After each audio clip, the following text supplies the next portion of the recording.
Emerald is one of the best Pokemon games and a lot of fans have a great memory of it. Hoenn is a beautiful region with a lot of water and I personally love it.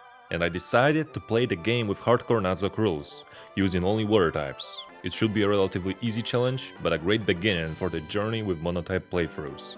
And about the rules I'm using, here are the most important.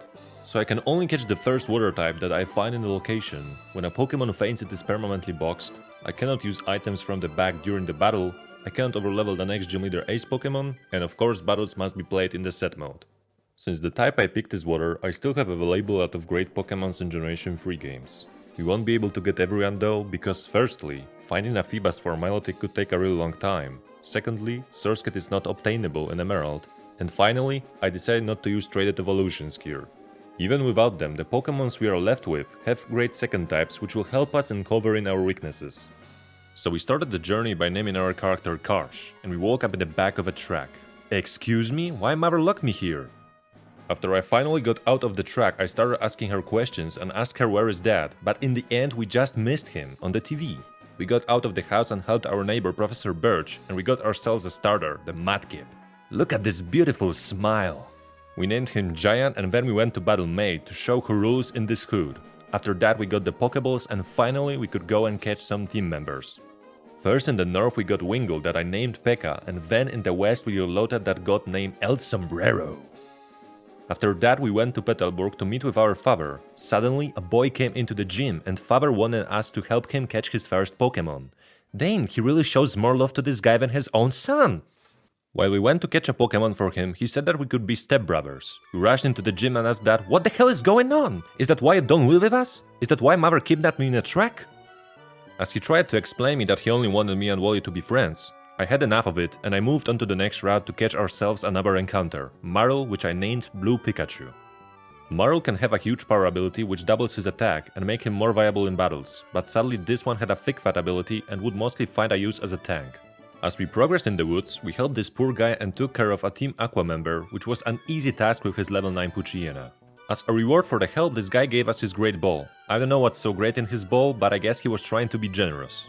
We finally got to Rustboro City, but because of my mistake and messing up with saves, I lost the progress and I had to start over again. So yeah, technically it's gonna be attempt 2. The whole beginning went kinda the same, but when we encountered the wild Marill again, it looked to me like he had a huge power. But I went a little too far with Mud Slapping and the critical hit finished him. Well, we can catch another one later. We got to Rustboro without a problem and went to Route 116 to get more experience and clear the path to the cave. And then we got into a battle with this girl with a Shroomish. To say the least, we got really unlucky with Paralyze, which eventually resulted in a wipe. On attempt 3 we caught the Marill, and this time with a huge power ability. We also went a little bit more prepared into the battle with girl with a Shroomish.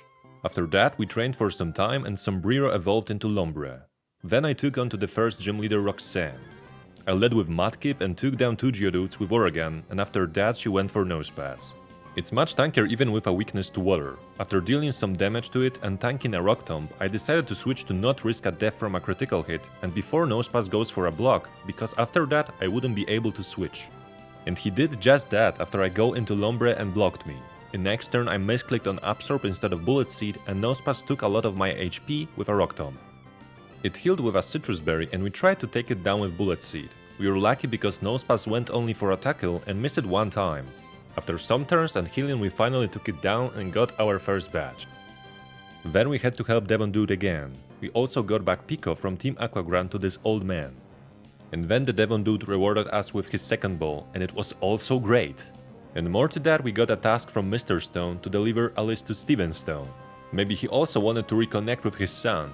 Damn, it must be really hard to be a good father in Pokemon world. Speaking of fathers, we got a call from mine on the way to Dewford. He still tried to explain the whole situation and he gave us his number. Thanks Dad, now we know when you call and we can decline it. As we got to Dewford, we got the Old Rod and used it to fish for 2 new encounters near town. We got Magikarp the Fake Dragon and Tentacruel the Big Brain. Then we got a letter to Steven, but I think he has some trauma with his father. Why are you running? Why are you running? In meantime, Mudkip evolved into Marshtomp and Marill evolved into Azumarill. Then it was time to take on Broly. I led with Wingull and after 2 wing attacks, matchup was down. Brawly sent out the Meditate and another wing attack took it to red health, and that was a good moment to switch onto Marshtomp while Brawly uses the potion. We attacked it a couple of times and there was another potion. It took some more time and finally he finished it off, and after that it was time for Makuhita to come into the battle. We attacked with Mud Shot while he went for a Bull Cap. We got it below half HP and that procced the berry. After another attack he retaliated with a Vital Throw. Knowing I can't take him with one more Mud Shot and I'm also risking death from a crit, I switched into Azumarill to lower Makuhita's defense with a couple of Tail Whips. After some risks, I decided to risk one more time and went back to Marshtomp. Makuhita didn't get a crit and we finished the battle with another Mud Shot. And that's how we got the second batch. In Slateport we gave the Devon Goods to the Scientist and fought with Team Aqua again. Luckily this guy didn't want to give us his balls as a reward for the help. After that Magikarp evolved into Gyarados, so we finally got one of the best Pokemons in Nuzlocke. Then May showed up to get even for the last time. Sadly for her, our team was too strong. We took her Wingull with Marshtomp and on Grovyle we switched to Gyarados to lower his attack, then onto Azumarill to lower its defense, and finally into Tentacruel to one-shot with Acid and don't proc the Overgrow. And Slugma was just a pushover. In Mobile we fought Wally, but the word fought was a big exaggeration.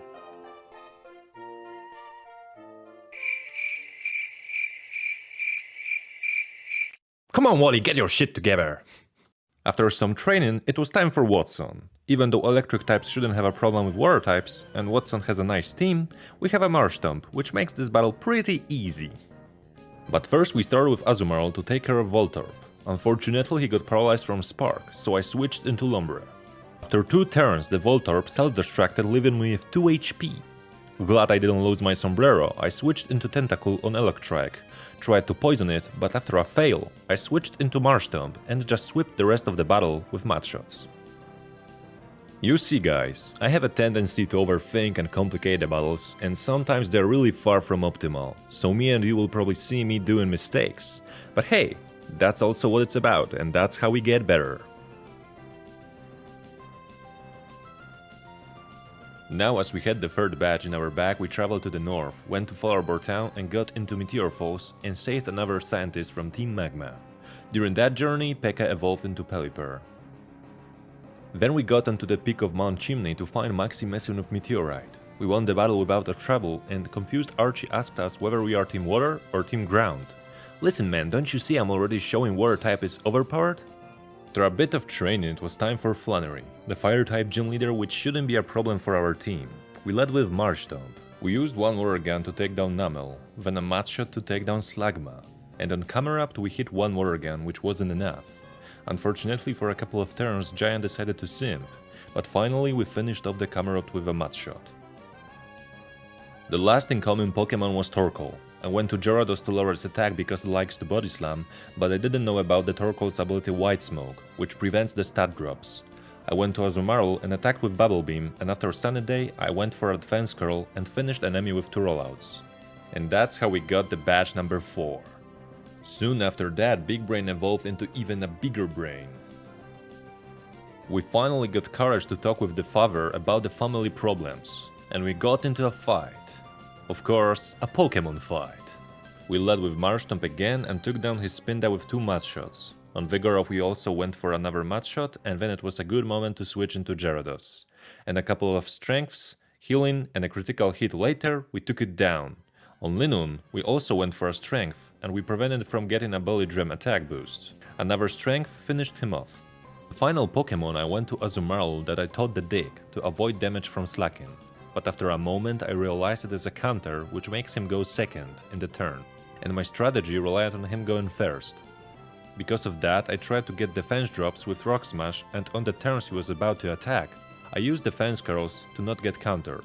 When we got to low HP with Azumarill, I went to Lombre to do a little more damage with Fake Out. Then I switched into Gyarados to finish him off. We got the 5th batch and now we are fine with our father after I bait the heck out of him. We got access to Surf, which is brilliant for us and all our water types. Because of that we could also get Goodrot east from Mobile to do some fishing. We caught Barboach and named her Kelly, soon she evolved into Whiscash. We also caught Carvanha the Pirate, Whalmer the Moby Dick, or rather Moby Dick because I misspelled that, and finally Corfish the Wraith. We also went to Abandoned Ship to get the Ice Beam TM. Now we could progress farther with our journey, and on our way to Fortree we stopped at Weather Institute to give some beating to Team Aqua. Admin Shelly was quite easy and we used only Tentacruel to deal with her. As reward we got Castform, which holded the Mystic Water that could be useful later. After that, May wanted another revenge. Azumarill took care of Slagma, we did similar strategy against Grovyle as last time, and as we were on Tentacruel, it also took care of Lombre. While I was training before taking on the 6th gym, I came across this parcel lady. She had a cast form, so nothing terrifying, right? I got a little heart attack when it used a thunder and was also raining, so there was no chance it could miss. It didn't do that much as I would expect, but I had to be careful. Weather Ball also did quite nice damage, so I got in a little bit of trouble. After some thinking, I went to Pelipper ready to sacrifice her, but for some reason Castform never went for thunder again. I guess it did more mental damage to me than to my Pokémons. After some time we finally got to Winona. We started with Pelipper against Swablu. We attacked with Shockwave and the mirror move made it a little scary, but small Swablu was too weak. Then she went for Tropius, so I countered it with Tentacruel and took it down with 2 acids, one being a critical hit. After that it was time for Altaria, the monster that can be a run-ender with its Dragon Dance and Earthquake. We switched into Kelly while she went for the Dragon Dance. We both started attacking. Altaria went for Earthquake and I went for Ice Beam. Whiscash lost a nice chunk of HP, but we could live another non-critical hit. Altaria went for an Aerial Ace, after which she has fallen to the 2nd Ice Beam. She sent out Pelipper and I went to Azumarill to hit some secret powers and got the Paralyze off. It was protecting, so there was no threat from it, but to avoid healing from Potion, I went into my Pelipper that finished it off with a Shockwave. And finally, Gyarados took care of Skarmory in a couple of turns with Flamethrower that we got in the game corner. And that's how we got the 6th badge.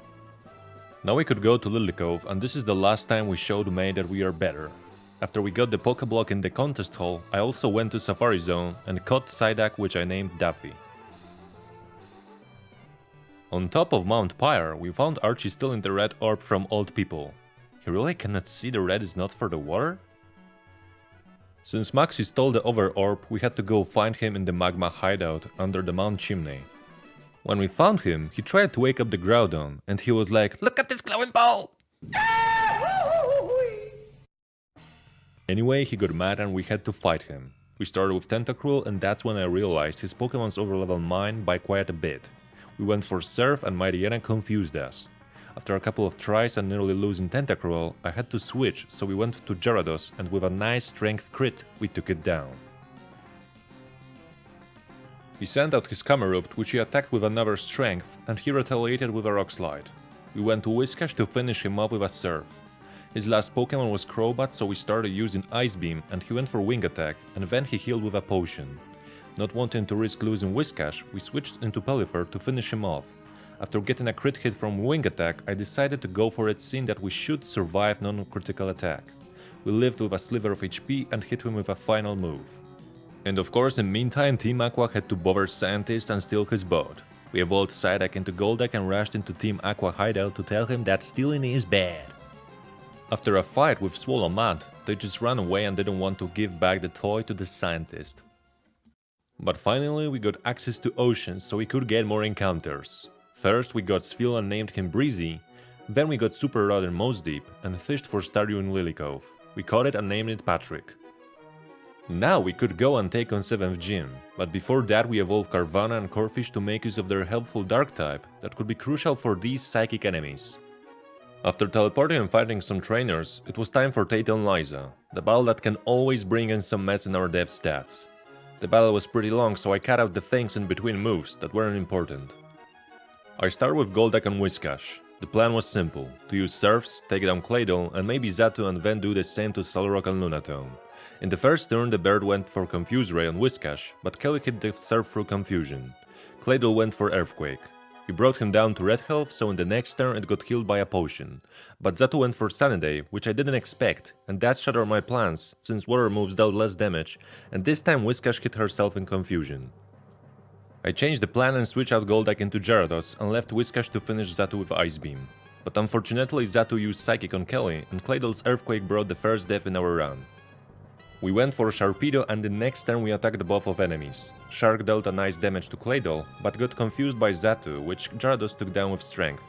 In that place Solrock came in, and after getting a hit from Earthquake, we had to switch out the Sharpedo. I also wanted to finish Claydol with a Dragon Rage, but he got healed by another potion. Crawdaunt came in place of Sharpedo, but took the damage from a Solar Beam, and we also had to switch it out.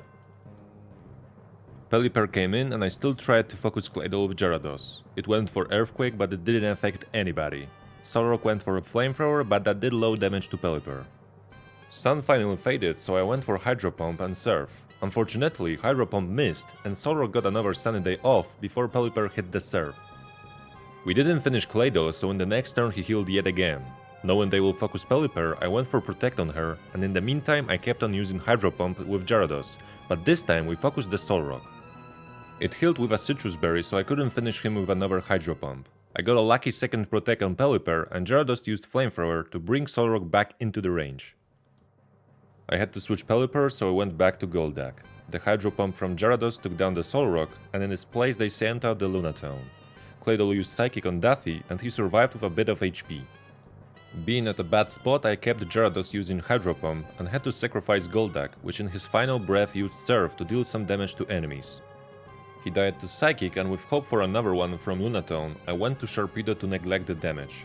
The sun faded and Lunatone healed with a Citrus Berry. The sacrifice of Goldak made a very small difference in Lunatone's HP, but we don't know if it mattered, cause Gyarados took it down with a final Hydro Pump. Knowing Claydol might go for another Earthquake, I also switched Sharpedo with Pelipper, so it didn't affect anybody again. In next turn Pelipper protected and Gyarados used Strength. Finally, Claydol died to a critical hit, and we could breathe with a relief as we end the battle with victory. This battle was one of the hardest in the whole run, but I can't lie, I could prepare much better for it. Anyway, we had to move on, and we saluted Daffy and Kelly and progressed further into the journey. We evolved Marshtomp into Swampert, and then we saved the Space Center from Team Magma, cause they wanted to take some fuel to blow up the volcano. We went to catch more encounters. We got Lavdisk the Sebastian, Chinchu the Baiter, and Clamperl the Jam.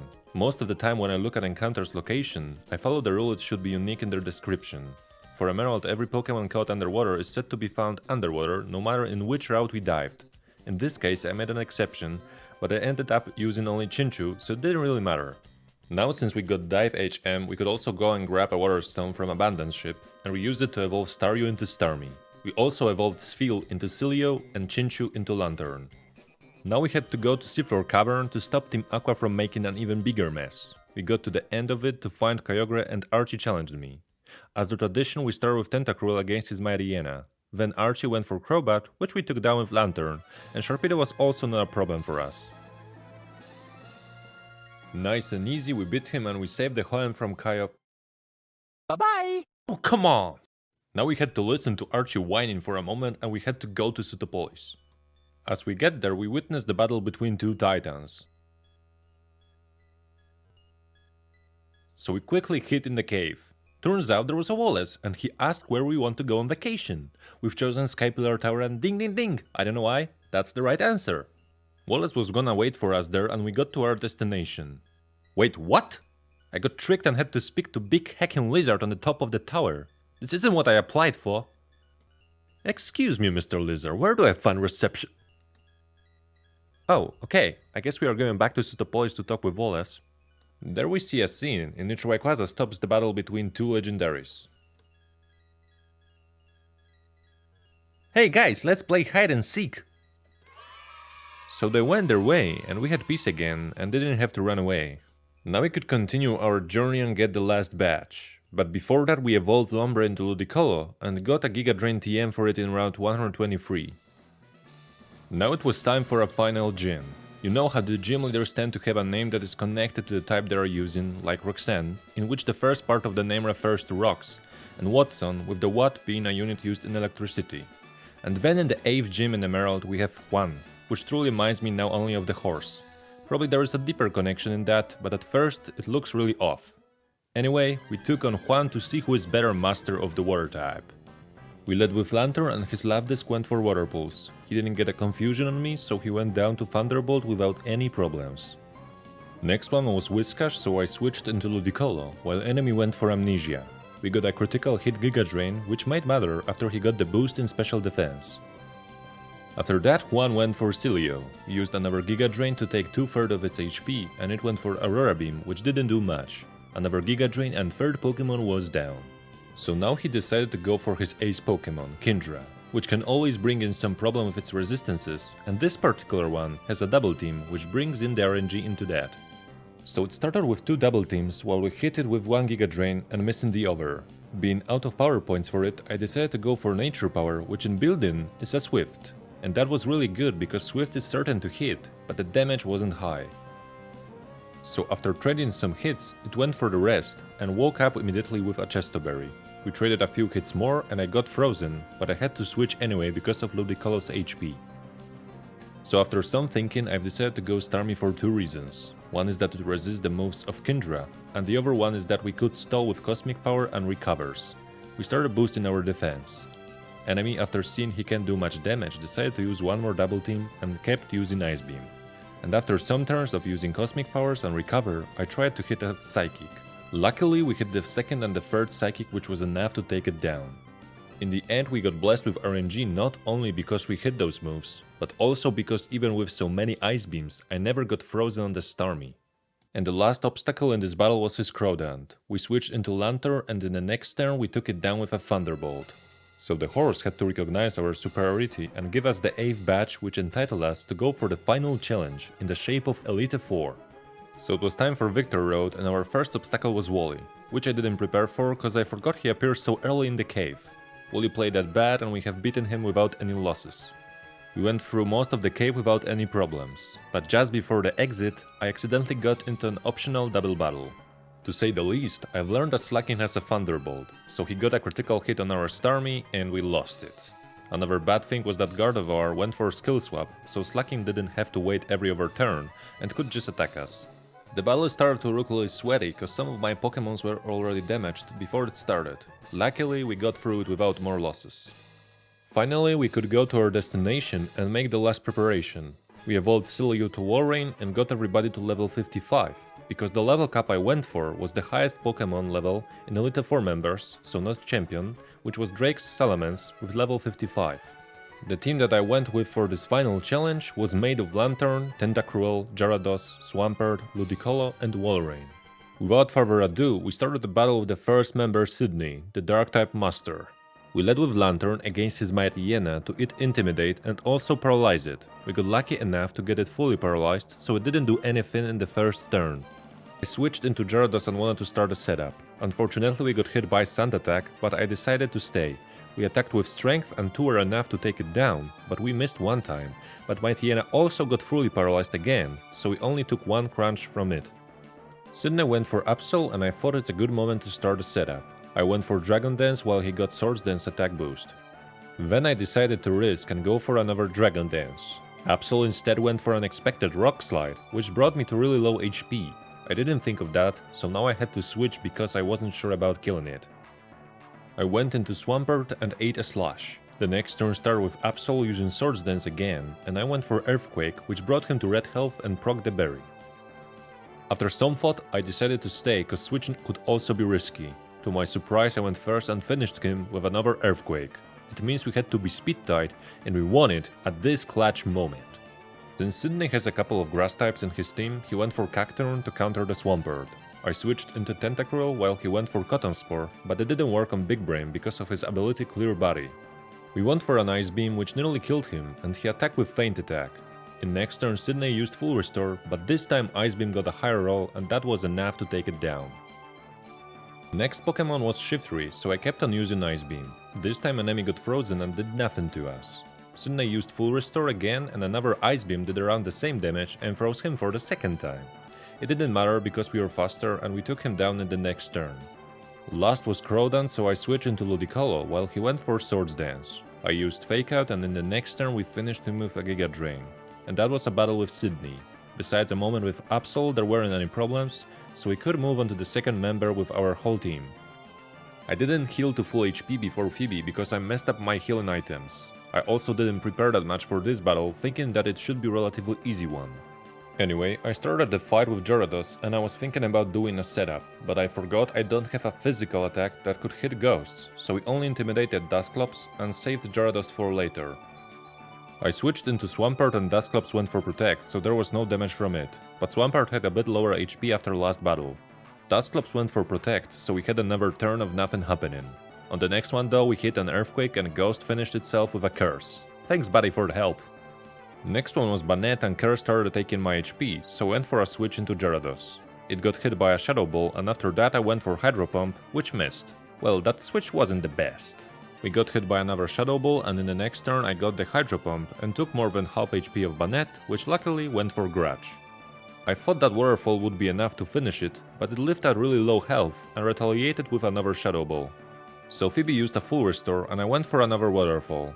Then again in the next turn I changed my mind and went for Hydro Pump and Banette hit me with another Shadow Ball. Not being sure whether she wants to heal again, I decided to go for a Hydro Pump, but she didn't use a potion and that was a bit of overkill and this fight with Banette was such a mess. So she went for her second Banette and I decided it's enough for Gyarados and switched into Lantern. Luckily she went for Thunderbolt, which I wasn't aware of and it did nothing because of Volt Absorb. In next turn it went for a Shadow Ball and I went for Surf. We did a nice damage and we repeated that later and took it down. She went for her second Dusclops and I decided to go for Ludicolo, which was a good switch because enemy used Earthquake that did small damage to us. Then I went for Surf, which took less than half HP, and Dusclops went for a Shadow Ball and got a critical hit that brought me to the range of the berry. We went for another Surf and this time her berry procced and healed Dusclops enough that I couldn't kill him with a non-critical Surf. So I switched into Big Brain and took a hit from Shadow Ball. I went for a Surf which sadly didn't take down the enemy and I had to tank our Earthquake, which by this time I already have forgotten about. We survived that sliver of HP and got a bit of healing from the Citrus Berry. I knew she would go for a healing, so I decided to stay for one turn and attack with another Surf. Then it was time to switch, and since I knew it will most likely go for Earthquake, I went to Gyarados first to get the Intimidate off. Then I switched onto Walrein and got hit by unexpected Rock Slide. But even with its super effectiveness, it took only a small portion of Freeze's HP. I went for Ice Beam and Dusclops missed second Rock Slide. Then I finished him and it was time for her last Pokemon, Sableye. I kept on using Ice Beam and he went for a double team. Second attack from me didn't miss and this atrocious battle was over. Whew, looking how I played, it could go much worse. Third member was Glacia, and yet again we led with Gyarados. I knew that in the first turn her Cilia will go for Hail, so I started the setup with Dragon Dances. This Cilia also had a Body Slam, so I equipped a Cherry Berry just in case of Paralyze. Hail was activated and it started to chip damage our Gyarados. We went for the second Dragon Dance and Cilia started attacking with Body Slam and we got paralyzed. So the berry procced and cleared it. In the next turn I decided to risk another Paralyze and went for the third Dragon Dance. Cilia hit me with second Body Slam and unfortunately we got paralyzed again. Then I wanted to get one more Dragon Dance, but Gyarados couldn't move because of Paralyze, so Cilia hit with another Body Slam for free. But I got one information from that and it was that even with Paralyze we outsped Cilia with the boost we got, and being greedy I got one more Dragon Dance and enemy brought me to 1/3 of my HP. Hail stopped and I started attacking, one strength O-code Cilia and Glacia sent out the Glalie. I wasn't sure whether I also outspeed this one, but I went for another strength. Turned out he was faster, but he only went for Light Screen and died from one hit. It was time for the second Cilia, and with the hope I don't get fully paralyzed, I attacked with strength and took it down. Glacia sent out the second Glalie, and knowing that it will probably go for Hail, I went for another Dragon Dance, thinking I should have enough speed to be faster than her. I was right, in the next turn we hit first with the strength. Now it was time for the Walrein. Seeing my previous lag with Gyarados and not getting fully paralyzed for past couple of turns, and also that I lost more HP due to Hail, it was finally time to switch. And I've chosen the Lantern. It got hit by an Ice Beam. Light Screen ended and Walrein attacked me with a Body Slam. I went for Thunder Wave. It turned out to be worth it, cause not only we went first, but it got fully paralyzed in the next turn. We brought it to 1/4 of its HP and that procced the berry. The killing from it didn't matter cause in the next turn we finished her with another Thunderbolt. In the end fight with Glacia was much simpler than previous battles, but it was thanks to nice luck we had here. Now it was the time for final Elite Four member Drake. Looking at my team, it was an obvious choice what to lead with, so I went with our only Ice-type Walrein. In the first turn, Shelgon protected the Ice Beam. I don't know why I thought it was a good idea, but on the second turn I decided to encore his Protect, which in the end didn't matter and wasted my time and some power points. We were outspeeding it, so I could just keep using the Ice Beam till it hits. So after some turns we connected it and it went down. It was a critical hit, but I think it didn't matter. Next one was Salamence, and in his first turn he used a Rock Slide that took less than half of Breeze's HP. We retaliated with an Ice Beam and confidently took him down. Then Drake sent out the Altaria that attacked with a Double Edge, which didn't do much, and it met the same fate as previous dragons. Finally, he went for something that I couldn't kill with Ice Beam. Kindra came in and I decided to switch into my Gyarados, while enemy went for a Dragon Dance. I also wanted to use it, but first I got hit by Smoke Screen, which lowered my accuracy.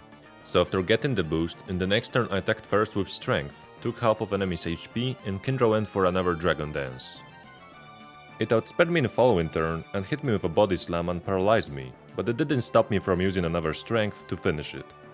Flygon was the last standing Pokemon and I switched into Swampert, which got hit by a Dragon Breath that also paralyzed me. In next turn Giant took Earthquake and hit a final blow with Ice Beam. So we were done with the whole Elite Four, and I was glad that even with so many misplays, I made with my whole team alive. And now we've come to the final challenge. We had to beat Wallace the champion, the biggest battle between two masters of water type. It's the final that decides who is better trainer and deserves the crown of a champion. So we started the fight. As much as Wallace looks fabulous, he shouldn't underestimate our child protagonist power. His lead is Wailord, so I went with Ludicolo, and after a fake out we attacked with a Giga Drain. I was hoping for a Rain Dance, but Wailord used a Double Edge instead and took nearly half of Sombrero's HP. Our first Giga Drain nearly got him into healing range, which in the end could be better, because I would drain more HP and fully heal, but I had to get what was left from the big whale and finish him off with another Giga Drain. Second Pokemon was Tentacruel, so I immediately switched into Lantern, which took a Sludge Bomb in the face and lost 1/3 of its HP. I went for a Thunderbolt, but enemy was faster and attacked with another Sludge Bomb. I was in the range for the next attack, so I switched into Swampert, which should be my first switch, and to my surprise, Wallace also changed his Pokemon. Expecting an attack from Whiscash, I went for Protect, but that just gave him a free turn for Amnesia. After he already boosted his special defense, I decided to stay on Swampert instead of switching into Ludicolo, and attacked with Earthquake. He got second Amnesia and I went for Surf to bring him into the range of Earthquake. I got really lucky because he missed a 90% accuracy Hyper Beam. So we finished him without taking any damage, and the next Pokemon was Ludicolo. I switched into Tentacruel and enemy started raising his evasiveness. In the next turn I Toxiced him and he got his second Double Team. Now the strategy was to stall him out and kill with the poison. I got a nice Protect and the enemy didn't get the Leech Seed. Then I attacked with Ice Beam, which connected, and for some reason Ludicolo went for another Double Team instead of Leech Seed. He got so much evasiveness that my attacks started missing. He kept using the Double Team and the poison eventually got him into the range of Potion. And that was pretty scary. He would be full health, no poison, and very hard to hit. I tried to predict that with another Toxic, which of course missed. But then the RNG blessed me and let me poison him on the second try. Now it was crucial for me to perfectly time out the poison damage so it would kill him without giving him a chance to heal it again. And you could think, what can I do about that and how would I slow the loss of his HP? The thing was that after he got maximum evasiveness, he would start attacking me, but the move were Leech Seed and Giga Drain, which would heal him. And that way, we would wait for toxic damage to rise enough to eventually take him down without going into the range of Potion before it happens. So after Leech Seed I stayed with Tentacruel and also used Protect so I don't lose too much HP from other attacks. After a couple of turns I switched into Gyarados so Big Brain still has some HP to be used later. We took one hit and Ludicolo healed for a bit. After Poison Tick he was at a good amount of HP to die in the next turn. But I wasn't 100% sure if Wallace heals with Potion, but it didn't happen, so we really don't know whether he would use another one. But I was happy that we didn't have to mess with Ludicolo anymore. So the next was Gyarados and I switched into my own. We already had advantage because enemy was intimidated and we weren't. We also got a clear switch cause he tried to Earthquake, which didn't affect me.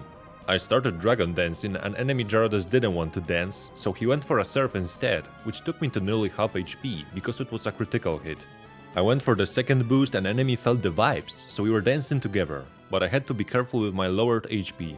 I couldn't wait more, so in the next turn I started attacking with Strength and took 3/4 of his HP and he went for another Dragon Dance. We had the same boost in speed, but it was me who attacked first, so we hit the final blow and took him down. Wallace went back to his Tentacruel and I probably should stay, but I did what I was supposed to do the first time and went for Swampert. We got poisoned and before I got the Earthquake, Swampert also took a hit from Hydro Pump and lived at half HP. Earthquake of course killed Tentacruel and it was time for the ace Pokemon Milotic. So first I switched into Ludicolo, which got hit by a Surf. Then I switched into Tentacruel hoping that Milotic would go for Toxic, but he went for Ice Beam instead, which besides potential freeze wasn't that bad. I tried to Toxic him, but I missed at the first try and enemy went back to Surfing. I hit the second Toxic and after that I had to switch, so I've chosen Ludicolo and used him to stall for a bit. Unfortunately, Milotic got to healing range, so I used the opportunity to switch into Walrein. So he healed the poison and was at full HP again. Now I had to think about another plan since Tentacruel was very low and couldn't handle more attacks. Expecting a Toxic, I went for Encore so Milotic was stuck using it. And that gave me free space to switch into Tentacruel again. Since he's a poison type, he couldn't get Toxic and Milotic was standing there doing nothing, so I could freely poison him again. So I stayed with Tentacruel as long as I can. After Encore ended, I went for Protect and after that I switched into Ludicolo. Milotic tried to recover his HP, but the damage from the Toxic was stacking up. And as I expected it to recover again, being at low HP, it decided to finish my Ludicolo before Poison finally took his life. And as sad as it is, we had our only death in Elite 4 in the last turn of the whole run. You fought really well, my fallen comrade, and because of my mistakes, I wasn't able to keep you alive. But it was the finish, and I was glad that I made this challenge and after seeing the footage again, learn about my mistakes and hopefully get better for the future. And that's how I beat Emerald Hardcore Nuzlocke with water types only. To be fair, this was my first completed challenge of this kind and it was very entertaining. I had access to a lot of great mons and the margin for errors was quite big. Not gonna lie, I was close to the margin more times than I would like to admit. Water type is surely one of the best types out there and the second types on most of these Pokémons made it even more entertaining. I definitely recommend it a starting point with monotype Nuzlockes. And if you want to see the next videos of me doing those kind of challenges, consider liking and subscribing. And if you want to see me play these challenges live, be sure to check out my Twitch channel where I stream them at twitch.tv/CarsTV. If you have any suggestions for the challenges or videos, please share them in comments down below. It was a pleasure for me and I hope you have a great day.